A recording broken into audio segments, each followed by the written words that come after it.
खौफ की पहाड़ी। रात का समय था।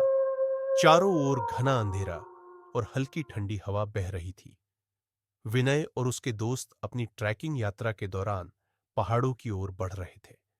उन्हें किसी ने भूतिया पहाड़ी के बारे में बताया था। स्थानीय लोग कहते थे कि उस पहाड़ी पर जाने वाला कभी लौटकर नहीं आता।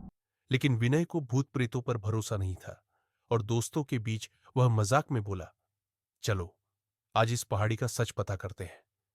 जैसे ही वे पहाड़ी के करीब पहुंचे, वातावरण अचानक बदल गया। हवा ठंडी और भारी महसूस होने लगी और अजीब सी खामोशी छा गई। विनय ने देखा कि उसके दोस्त धीरे धीरे पीछे हटने लगे। उनके चेहरे पर डर साफ दिख रहा था। उसने मजाक में हंसकर कहा, क्या हुआ, अब डर लग रहा है? लेकिन तभी एक अजीब मध्यम सी आवाज सुनाई दी, जो मानो उनकी ओर आ रही थी। वह एक औरत के रोने की आवाज थी। विनय के दोस्त तुरंत डर से कांपने लगे। विनय ने कहा, अरे ये सब बस हवा और हमारे दिमाग का खेल है। पर जैसे ही उन्होंने आगे बढ़ने का फैसला किया, उनकी टॉर्च की रोशनी में एक परछाई नजर आई।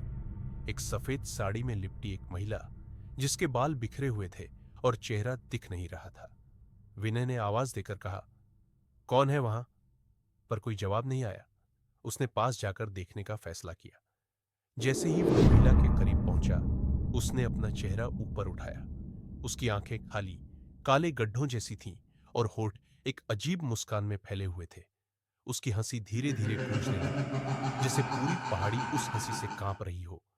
विनय और उसके दोस्त उस भूतिया आवाज से दहल गए। वे पीछे मुड़े और तेजी से भागने लगे।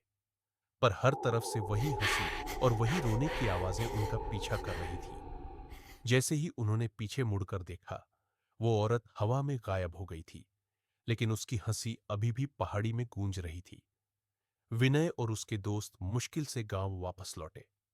जब उन्होंने स्थानीय लोगों को यह बात बताई, तो एक बुजुर्ग ने कहा, वह रुक्मिणी की आत्मा है। कई साल पहले उसके साथ इस पहाड़ी पर कुछ भयानक हुआ था और उसकी आत्मा अब हर उस इंसान का पीछा करती है जो उसकी पहाड़ी पर कदम रखता है। उस दिन के बाद विनय और उसके दोस्तों ने कभी उस पहाड़ी की ओर रुख नहीं किया।